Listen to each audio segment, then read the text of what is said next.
Apa kabar adik-adikku sekalian? Kita akan melanjutkan perkuliahan kita di bidang endokrinologi dengan topik yang kedua ini adalah eh, hormon tiroid dan paratiroid seperti yang sudah saya janjikan sebelumnya. Saya akan bagi sesi ini dalam dua.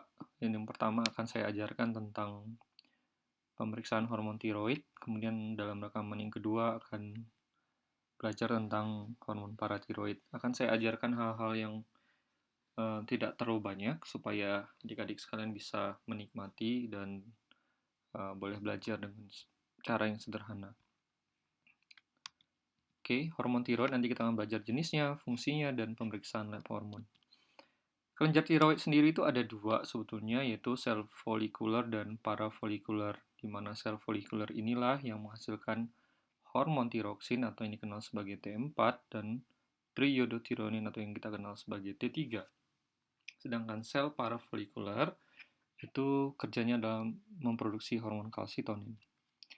Ini secara gambaran skematis hormon tiroid ini ya, ada di dalam ini. Nah, tes fungsi tiroid itu banyak. Ada yang secara in vitro maupun secara in vivo.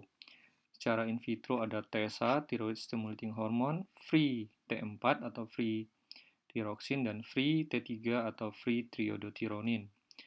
Kalau yang dalam bentuk total namanya total T4, total T3, thyroid banding globulin, thyroid releasing hormone test ya, atau thyrotopic releasing hormone, tiroglobulin, kalsitonin, dan tes antibodi tiroid. Tes antibodi tiroid ini tidak akan saya bahas karena agak lebih dalam. Secara in vivo, yang akan diperiksa adalah RAIU atau radioactive iodine uptake, kemudian T3 suppression test, thyroid scan, thyroid ecography, dan aspirasi biopsi ini tidak kita bahas.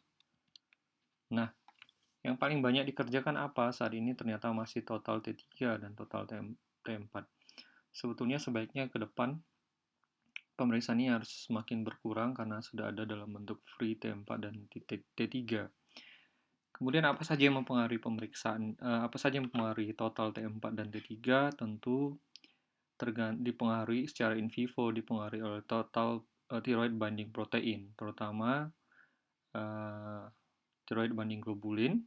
Kemudian dia kalau ada kompetitor ikatan dengan thyroid binding protein yang lain. Kemudian ada induksi enzim, kecepatan konversinya dari T4 ke T3, dan intake atau uptake dari iodium sendiri. Fungsi diagnostiknya banyak digunakan, terutama untuk hipertiroid ya.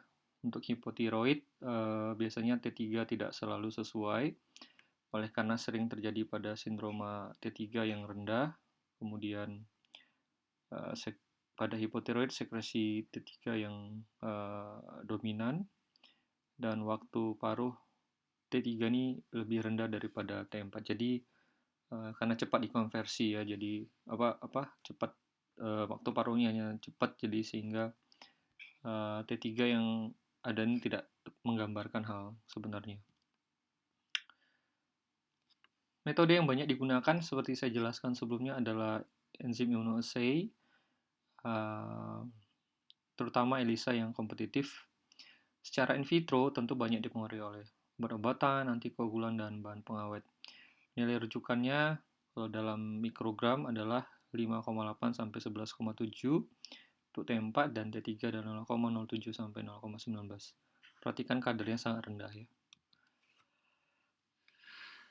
Nah, untuk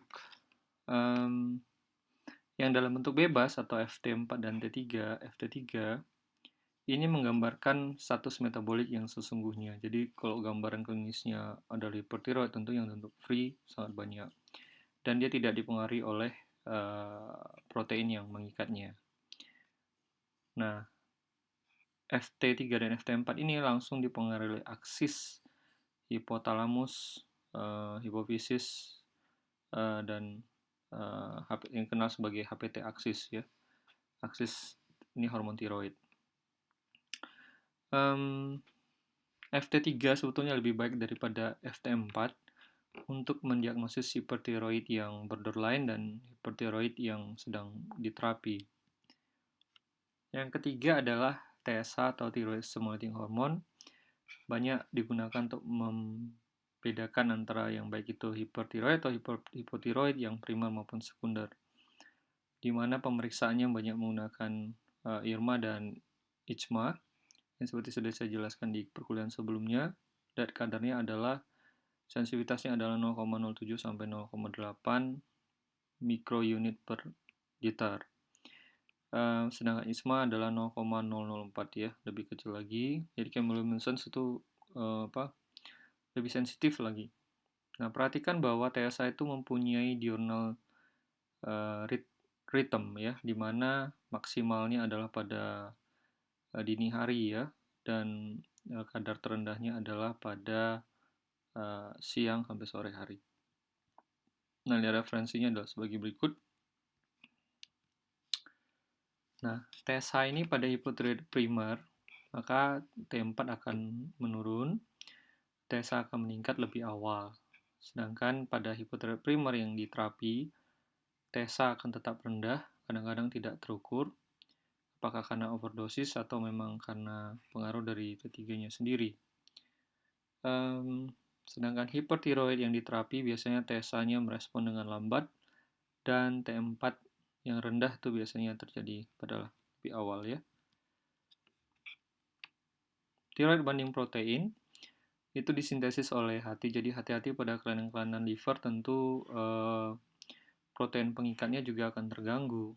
Nah, perubahan dari tiroid banding protein ini juga menyebabkan total T4 maupun T3 bisa berubah, sedangkan yang free tidak berubah. Ingat selalu ya, perubahan tiroid banding protein tidak akan merubah yang free T4 maupun free T3. Tiroglobulin itu merupakan suatu glikoprotein ya, hanya dihasilkan oleh kelenjar tiroid, banyak digunakan sebagai tumor marker. Jadi kalau ada orang-orang yang baru saja diterapi misalnya pada papillary carcinoma, untuk memantau kondisi si pasien biasanya diperiksakan adalah tiroglobulin. Kita perhatikan pitfalls apa saja bahwa TSH itu bisa dipengaruhi banyak oleh heterophil antibody, sehingga bisa terjadi kenaikan TSH yang palsu. Nah, hormon T4 sendiri sangat dipengaruhi oleh tiroksin banding globulin seperti saya sudah jelaskan, dan kadar T4 meningkat karena adanya peningkatan TBG pada kehamilan, obat kontrasepsi, hepatitis kronis, sirosis biliaris, dan peningkatan banding globulin yang kongenital nih, hati-hati. Sedangkan peningkatan atau penurunan FT4 sendiri itu tanpa adanya perubahan status metabolik biasanya pada kehamilan atau non-thyroidal illness dan obat-obatan tertentu. Carbamazepine dan phenytoin itu bisa menurunkan 15-30% dari kadar total T4 dan free T4. Hati-hati pada pasien-pasien yang mendapatkan terapi. Nah, T3 sendiri kurang terikat dengan kuat pada protein dibandingkan dengan T4, sedangkan T3 yang bebas relatif lebih besar daripada T4. Obat-obatan menurunkan kadar T3 serum atau T3 adalah glukokortikoid, propanolol dosis tinggi, dan amiodaron, sedangkan kadar TSH tetap dalam rentang normal. Jadi hati-hati ya. Nah, tiroglobulin itu meningkat pada Graves, tiroiditis, goiter nodular, dan trimester pertama kehamilan, dan 20% pada pasien dengan keganasan tiroid. Secara ringkas, tentu kita harus berhati-hati ya, curiga apabila penyakit tiroid maupun orang yang mendapatkan terapi penyakit tiroid harus diperiksa fungsi tiroid. Perhatikan faktor in vitro maupun in vivo dan pemilihan pemeriksaan. Immunoassay biayanya berapa dan kemampuan memeriksa berapa. Itu harus menjadi strategi dari pemeriksaan dari hormon tiroid.